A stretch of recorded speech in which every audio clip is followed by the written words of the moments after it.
My brothers and sisters, alhamdulillah, the Ummah will always have amazing people among it. And there will always be people who remind, reform, bring back people to the path, guide bi'idhnillah. It will never ever stop. Rasul sallallahu alayhi wa sallam did say, لا تزال طائفة من أمتي قائمين على الحق لا يضرهم من خالفهم إلى يوم القيامة. There will always be groups in my nation, around the world, and in another hadith, around Asham in the greater Syria area, and also dispersed in the world, who will always be standing on truth and correct guidance. No one who opposes them can affect them or change them or manipulate them or make them swerve away from the value that they stand on and the belief. Until, Rasul said, until the last hour. They will always be there. So we know now, alhamdulillah, at least it is impossible by the promise of Allah that the righteous people from the Ummah of the Prophet ﷺ will never die out, and they will always be there. We have nearly 2 billion Muslims. You're telling me that this will die out? In fact, they've only increased, alhamdulillah. And among these 2 billion, I would say 20, 30%, maybe even 40% since September 11th, since 2001, have converted to Islam from among the Westerners, the Europeans. Many of them have converted. Even those who wanted atrocities to be done to Muslims. Some of them, you've seen them on YouTube. Some of them, they led groups that they wanted to kill Muslims in mosques and so on. And then when they studied the Qur'an, they converted to Islam. So alhamdulillah, don't lose hope in that way, brothers and sisters, in the long term. But yes, right now, we are suffering in pain when we see the images before our eyes. At the moment, as you know, there are about 4,000 at least, 4,000 babies, children that have been killed in Gaza, and over 10,000 civilians who have been killed.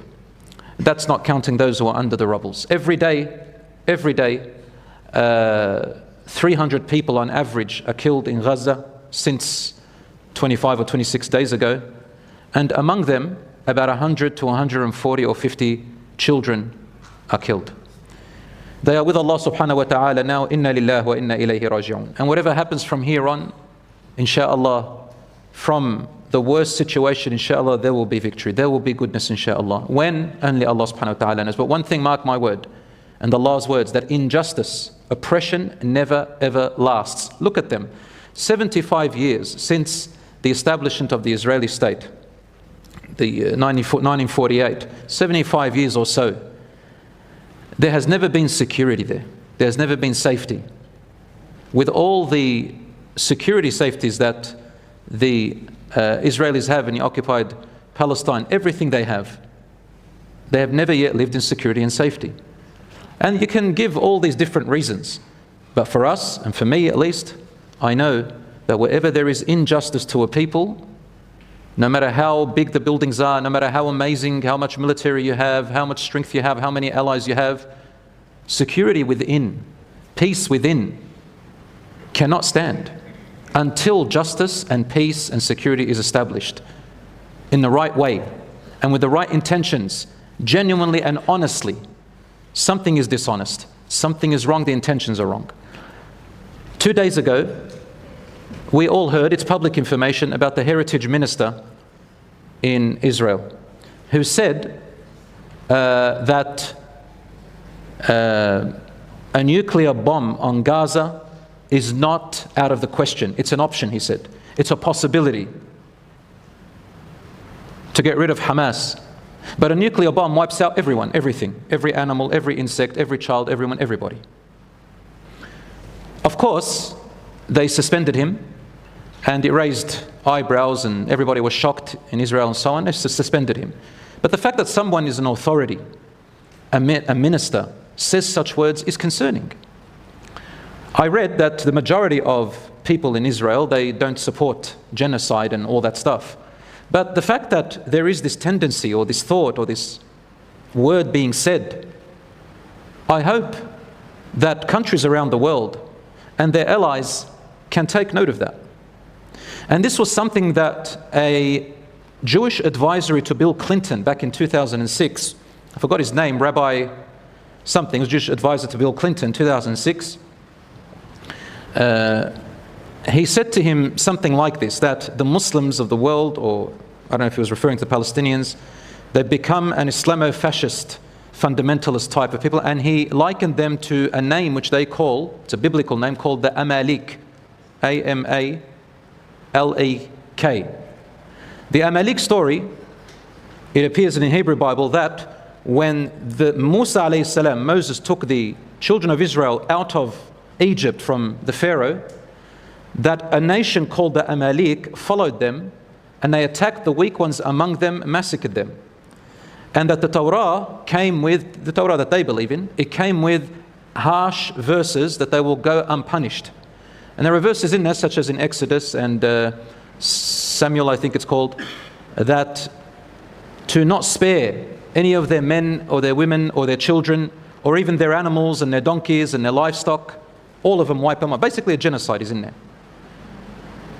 So likening them to the Amaleks, obviously it didn't happen and it wasn't going to go forward, but the fact that important people have mentioned the word Amalek, which is akin to genocide, and now the Heritage Minister is mentioning that, I hope inshallah those who truly want peace and establish peace for all people inshallah take note of that. Now of course in every religion, in every followers of every religion, Muslim, Christian, Jew, Hindu, all of them, Buddhist, that you will find people among them who say stupid things. Even among the Muslims we say stupid things sometimes.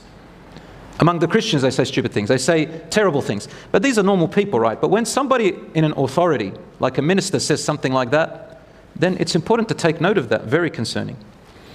So my brothers and sisters, one thing I want to also say to you, we do not incite hatred or violence at all. Rasul sallallahu alaihi wasallam, you know, in the seerah of the Prophet sallallahu alaihi wasallam, the biography of the Prophet sallallahu alaihi wasallam, when the enemies in Quraysh, in Mecca, they had a long war with them, and the Muslims were persecuted, and they migrated from Mecca to Medina. They had several battles after that, and the Muslims at one stage were almost going to be annihilated after the Battle of Khandaq.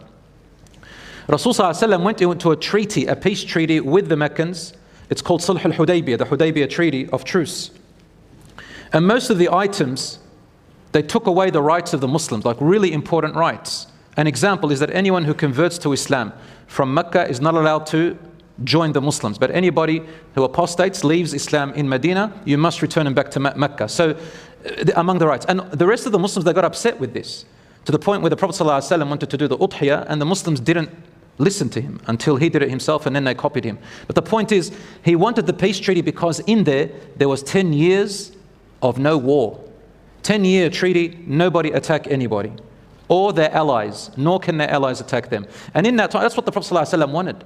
He wanted peace so that people can listen and hear the message, so that people can be free to make up their mind if they want to accept Islam or not. So people can be free to trade and go and come without fearing persecution or being attacked and killed.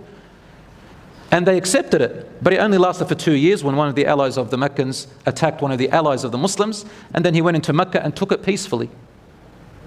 So brothers and sisters, peace is what we want. However, subhanallah, sometimes when you see these things happening, la ilaha illallah, the best thing we can do is make dua. The best thing we can do is use our voice. The best thing we can do is write. And the best thing we can do is educate ourselves and read. The best thing we can do is lobby. The best things we can do is let ourselves be heard in one way or another. Give charity. That's the best thing we can do right now. And I think that education is a weapon. Learning is a weapon. Writing is a weapon. Educating ourselves is a weapon. Maybe not right now, but in the long term, my brothers and sisters.